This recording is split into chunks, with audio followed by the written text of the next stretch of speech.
Hey guys, this is Sensationnel's Instant Weave. It's a half wig. It's IWD6 in the color 1B, and it says it has premium fiber. So this is what it looks like on the inside.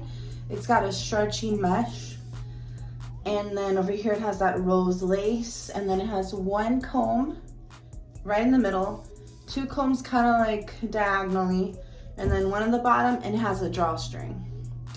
This one has some wave to it and some curls, some loose curls and waves. Here's the stock card. See, she has it in a ponytail, she has it down. It's a quick weave. I'm gonna use it as a headband. These are some colors that it comes in.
Hey guys, all right, so just to give you a little bit of a heads up, I'm in Florida, and so right now, you know, we have Hurricane Ian that's affecting us, and it's coming down pretty hard. But I'm here doing this video for you in the bathroom of my safe room.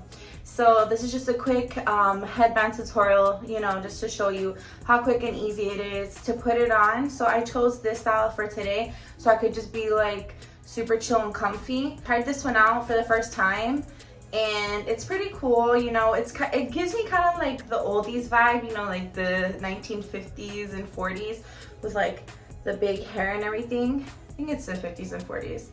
But so a little bit, I kind of wish I was toned down so it could be more of a modern look instead of so like that. But I mean, I guess it's cute or whatever, you know, for the moment. I like the length because, you know, I love long hair, but it's not too long. It's pretty soft all around, but definitely like this, I get shedding. See, look. I just did that right now, and like all this hair came out. Wait. Rumble it up so you can really see. Can you see that? Whatever, you know, like it's just a quick put on and go type of thing. My hair's too fine to be able to really blend it in, so I definitely have to use something to be able to just kind of make it look good together. I think I could get away with doing different styles, like half up and half down, and maybe a ponytail, but the combs do kind of like tug on me a bit, so I'll have to figure something out for that. I have worn more comfortable converti caps or half wigs, but this one's still pretty good, you know. Anyway, yeah, so I'm gonna go back to being safe. But I just wanted to put this out there because I was going to wear it today anyway for my first time, and I wanted to have that experience with you guys. So bye. I hope that anyone else that's in Florida is staying safe and being careful, taking your precautions, and have a wonderful day, everybody. Bye. Much love.